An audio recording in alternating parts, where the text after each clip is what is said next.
Very important question, the great leap forward was launched in 1958. इसका aim क्या था? Its aim was to industrialise the country on the large scale and in as short time as possible. In 1965, Mao Tung started a cultural revolution on a large scale which lasted for a decade. Its aims was to weed out people opposed to the communist ideology.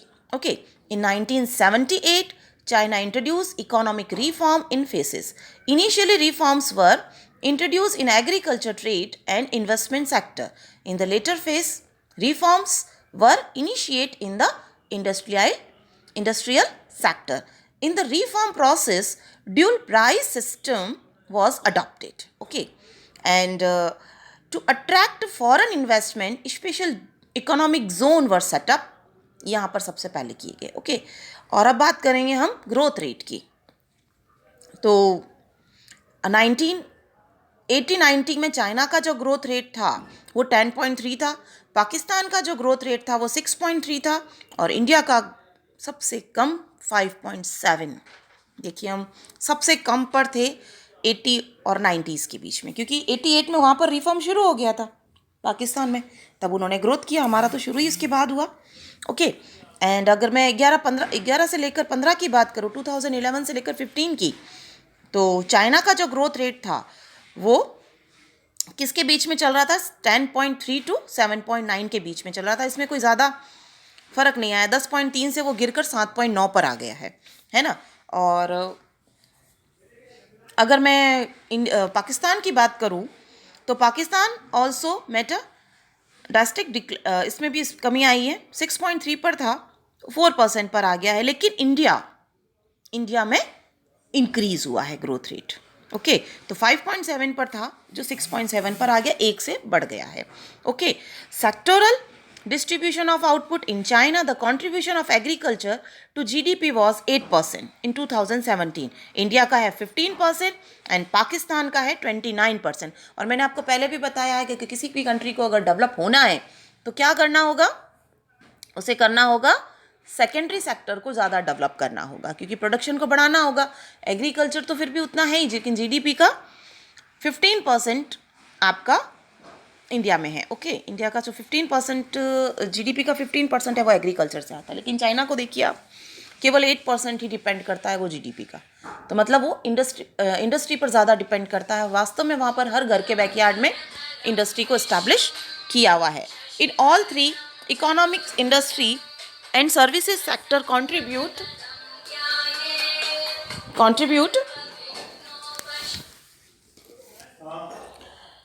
in all three economy, industry and services sector contribute more in term of output. In China, industries and service sector contribute the highest to GDP at 40 to 52% respectively, whereas in India was and Pakistan, it is the service sector which contribute the highest to GDP. The contribution of service sector was 49% of GDP for India and 53% of GDP for Pakistan in 2017. Workforce की अगर हम बात करें तो workforce जो यहाँ पर है, in China only 16% of people employed in agriculture. देखिए आप, फिर कह रही हूँ इंडस्ट्री पर इस पर बहुत ज़्यादा ध्यान दिया गया है. वहाँ के डिस्गाइज टाइप की अनएम्प्लॉयमेंट बिल्कुल भी नहीं है, क्योंकि एग्रीकल्चर में 16% ही है. लेकिन इंडिया के 42% इसमें लगे पड़े हैं और पाकिस्तान के 41 लगे पड़े हैं, है ना. और इंडस्ट्री की बात करूँ तो चाइना के 26% लोग इसमें लगे हैं आपके सेकेंडरी सेक्टर में, और इंडिया की बात करें तो 24. पाकिस्तान की बात करो चाहे इंडिया की बात करो, दोनों में ही 24% लोग आपके इंडस्ट्री सेक्टर में लगे. बिल्कुल आधे हो गए हैं एग्रीकल्चर से. तो डिस्गाइज टाइप की एम्प्लॉयमेंट आपको मिलेगी ही, अनएम्प्लॉयमेंट मिलेगी ही आपको. और उसके बाद हम सर्विस सेक्टर की बात करें तो चाइना का 57% आदमी सर्विस सेक्टर में इन्वॉल्व है, और इंडिया की बात करो तो 34 एंड पाकिस्तान की बात करें तो 35% लोग जो है वो सर्विस सेक्टर में इन्वॉल्व है. अब हम बात करेंगे डेमोग्राफिक फीचर्स की.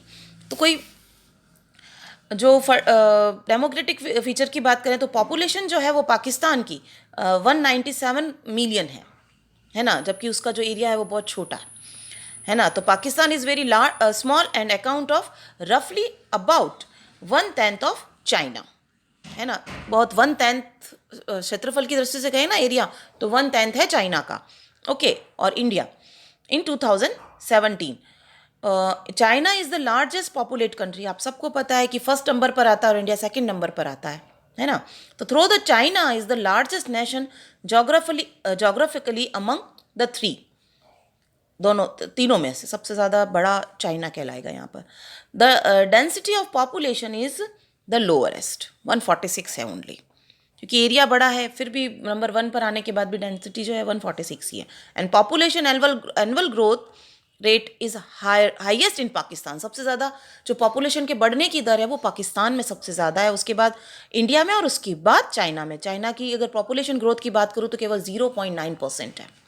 Okay, fertility rate is low in China, 1.6, and high in Pakistan, 3.7, and urbanization in highest in China.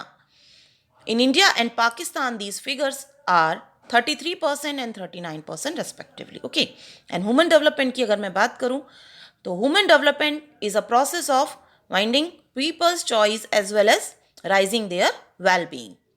Human Development Index is an important indicator to study the human development. HDI is a composite numerical value of life expectancy.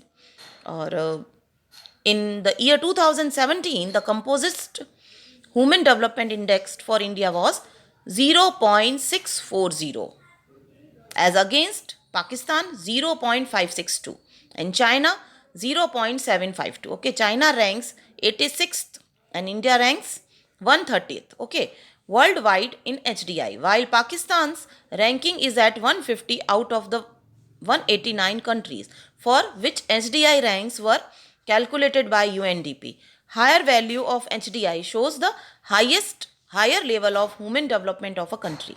Okay, तो इस तरह से human development की अगर बात करें तो वो भी हमारे चाइना में ज़्यादा है, पाकिस्तान में बहुत कम है, इंडिया पीछे में आता है. ओके, तो ये तो हमारे नेबरिंग कंट्री से. लेकिन कोविड-19 पर ज़्यादा क्वेश्चन इसके आने की संभावनाएं हैं. कंपैरिजन आ सकता है तो उसमें आपको कोविड-19 का एक क्वेश्चन इन्वॉल्व करना होगा.